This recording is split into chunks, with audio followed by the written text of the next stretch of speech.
আসসালামু আলাইকুম দর্শক। বর্তমানে আমি আসছি কুষ্টিয়াতে এবং আজকে আমার কুষ্টিয়াতে লাস্ট ডে। কুষ্টিয়া থেকে মেইনলি আমি এখন এক্সিট নিব।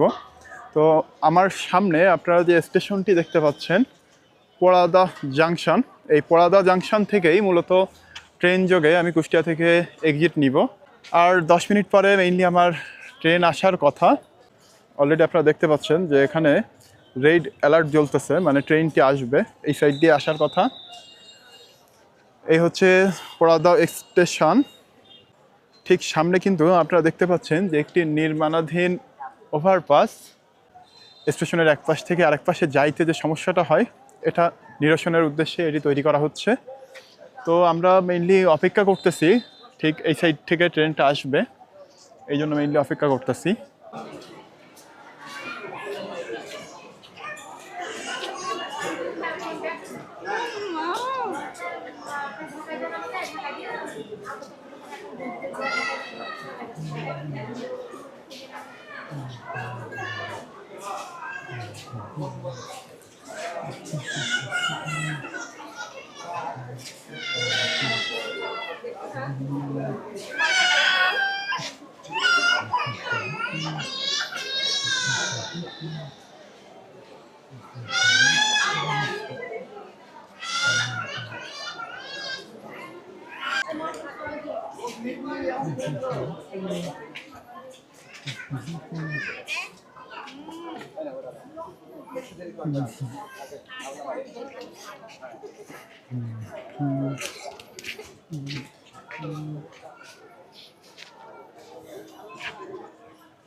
দর্শক, কুষ্টিয়া থেকে যশোরগামী কপোতাক্ষ এক্সপ্রেস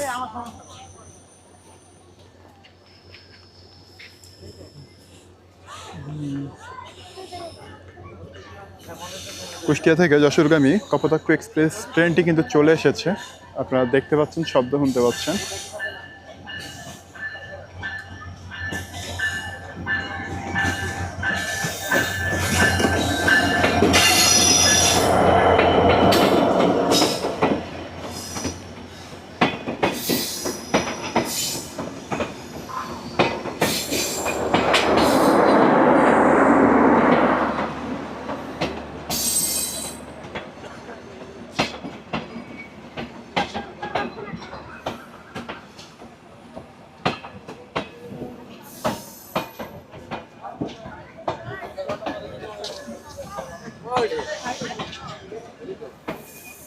গাঠের বগি